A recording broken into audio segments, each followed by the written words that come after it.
पहले ही मैं बता दूं कि जब ये घटना घटी तो मैं दुकान में थी।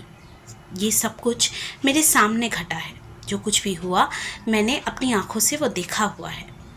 तो हुआ कुछ यूँ था कि मैं कॉस्मेटिक शॉप पर गई थी, मुझे कुछ चीज़ें लेनी थी। तो मैं चीज़ें देख रही थी, साथ में कुछ झुमके और दूसरे एक्सेसरीज़ भी देख रही थी। तभी एक लड़की दुकान के अंदर आती है, उसे फाउंडेशन लेना है। जैसे ही उसने ये बात बताई, सेल्स गर्ल उसके पास पहुंच जाती है। वो लड़की मेरे पास खड़ी थी, तो मुझे पता चला कि उन दोनों के बीच बात हो रही है कि उसे कौन से रेंज का फाउंडेशन चाहिए, मीडियम कवरेज चाहिए या ज़्यादा चाहिए। इस तरह के बेसिक सवाल उससे पूछे जा रहे थे। जब सवाल जवाब हो गया तो फाइनली उसे शेड दिखाना शुरू हुआ। मुझे दूसरी चीज़ें भी लेनी थी, तो मैं थोड़ा रुक गई। अब जब ये बात हो रही थी तो मैंने ध्यान दिया कि धीरे धीरे उस लड़की को समझाया जा रहा है कि उसे अपनी स्किन शेड से लाइटर फाउंडेशन लेना चाहिए। हालांकि वो लड़की बार बार कह रही थी कि उसे अपने ही स्किन शेड से मैच करता हुआ फाउंडेशन लेना है, लेकिन जो दुकान की लड़की थी वो उसको यही बता रही थी कि नहीं, आप अपनी स्किन शेड से लाइटर फाउंडेशन लीजिए। अब दोनों ही अपनी जगह पर अड़े हुए थे, तो ये बात कुछ हद तक बहस तक पहुंच गई। मतलब झगड़ा ही होने लग गया, समझ लीजिए। अब जैसे ही ये होने लगा तो वो लड़की जाने लगी। अब इन लोगों ने देखा कि कस्टमर छूट रहा है, तो वो उसे समझाने लगे कि एक्चुअली फाउंडेशन का काम है आप जिस कम्प्लेक्शन के हो उससे ज़्यादा आपको गोरा दिखाना।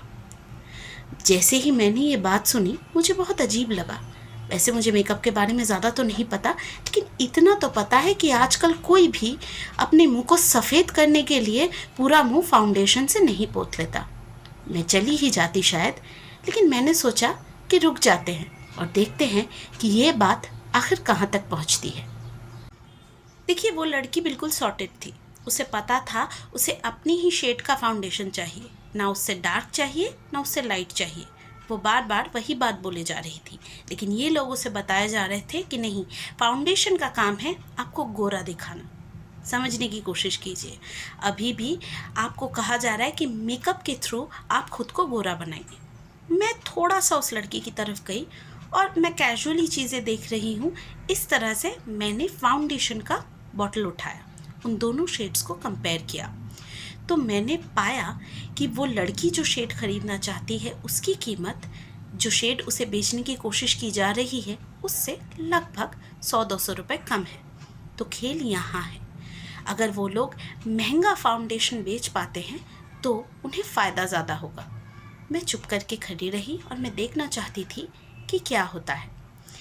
मुझे जब लगा ही कि ये लोग इस लड़की को कन्विंस कर ही लेंगे कि उसे एक लाइटर फाउंडेशन ख़रीदना चाहिए, तब उस लड़की ने मुझे सरप्राइज़ किया और प्राउड भी।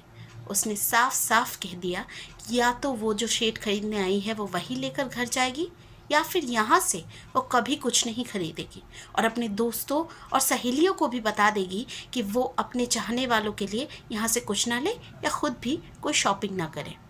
जाहिर सी बात है, ये बात सुनकर सेल्स गर्ल और दुकानदार दोनों डर गए और उन्होंने फाइनली उसे उसकी पसंद की शेड की फाउंडेशन दे दी। सच कहिए तो उस लड़की का कॉन्फिडेंस देखकर मुझे बहुत खुशी हुई। उसमें वो कॉन्फिडेंस है जो हमारे देश की लाखों करोड़ों लड़कियों में नहीं है। अरे हमारे देश की लड़कियों में छोड़िए, जिन फिल्म स्टार्स को, जिन हीरोइंस को हम ब्लाइंडली फॉलो करते हैं, उन हीरोइंस में नहीं है। उनमें से कई लोगों ने इंजेक्शंस और दवाई के सहारे अपना स्किन टोन 2-3 शेड ब्राइट किया है। और अगर आप ये देखना चाहते हैं कि उन्होंने वाकई ये किया है या नहीं, तो उनकी पुरानी तस्वीरें देख सकते हैं। ये करने के लिए आप ख़ास करके उन हीरोइंस को चुन सकते हैं जिनकी स्किन टोन थोड़ी सी ब्राउन है।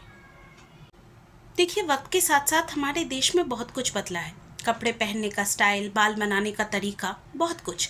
अगर आप 50s का मेकअप और अब का मेकअप देखें या हेयर स्टाइल देखें तो आपको समझ में आएगा। इतना दूर भी जाने की ज़रूरत नहीं है। 2000s के कपड़ों में और आज के कपड़ों में बहुत फ़र्क है। लेकिन अगर कुछ नहीं बदला है तो गोरेपन का फैसिनेशन। हम कितनी भी पढ़ाई कर लें, कितने भी मॉडर्न हो जाएं, लेकिन आज भी ऐसे कई लोग हैं जो गोरेपन पर लोगों को जज करते हैं, जिनके लिए ब्यूटी स्टैंडर्ड्स का मतलब ही है गोरा होना। अगर कोई इंसान बहुत गोरा है तो वो बहुत खूबसूरत है, जो कि काफ़ी अजीब है। हमारे देश जैसे देश में काफ़ी सारे लोग जो हैं वो एक्चुअली डार्क कम्प्लेक्शन के होते हैं। हमारी जो कंट्री है वो मिक्स्ड रेस की कंट्री है। यहाँ पे आपको जितने भी लोग मिल जाएंगे उसमें से बहुत कम परसेंटेज के लोग आपको गोरे मिलेंगे, लेकिन फिर भी यहाँ के लोगों का फैसिनेशन गोरेपन की तरफ ख़त्म नहीं होता। और इसी फैसिनेशन को कहिए या इनसिक्योरिटी को कहिए, हथियार बनाकर ब्यूटी इंडस्ट्री हर साल ट्रिलियंस डॉलर्स कमा रही है। जी हाँ, ये फिगर सुनने में अजीब लगता है, लेकिन आप इंटरनेट पर सर्च करेंगे तो पाएंगे कि मैं फिगर्स बिल्कुल भी बढ़ाकर नहीं बोल रही, शायद कुछ कम ही बोल रही हूँ। गोरेपन के नाम पर कोई भी चीज़ आपको बेच दी जाती है। देखिए, किसी की पर्सनैलिटी, सोच, बात करने का तरीका, अगर इन चीज़ों पर उन्हें जज किया जाए तो वो बात समझी भी जा सकती है, क्योंकि ये ऐसी चीज़ें हैं कि जिन पर अगर काम किया जाए तो इम्प्रूवमेंट का स्कोप है। और अगर आप सच में खुद को इम्प्रूव करते हैं तो ग्रोथ का स्कोप भी रहता है। लेकिन स्किन कलर, ये कैसी चीज़ है जिस पे लोगों को जज किया जाता है? इसका एक इंसान की पर्सनैलिटी, उसके अचीवमेंट्स, उसकी कामयाबियों से क्या लेना देना? अंत में इतना ही कहूँगी, अगर किसी इंसान को जज करना है तो उसके स्किन कलर से नहीं, उसकी पर्सनैलिटी से कीजिए। वो दूसरों से कैसे बात करता है, आपसे उसकी वाइब मैच करती है या नहीं, आपसे उसको कुछ सीखने को मिलता है, क्या ये इंसान रिस्पेक्ट करने के लायक है, इन चीज़ों पर जज कीजिए। बिकॉज़ यू नो व्हाट, ऐसा ज़रूरी नहीं है कि किसी का कम्प्लेक्शन गोरा हो तो वो इंसान दिल से भी साफ़ हो। आपको मेरा आज का ये वीडियो कैसा लगा कमेंट सेक्शन में ज़रूर बताइएगा। अगर आपको मेरी बातें सही लग रही हैं तो इस वीडियो को अपने दूसरे दोस्तों के साथ शेयर कीजिएगा। मिलेंगे किसी और वीडियो में, तब तक के लिए बाय बाय।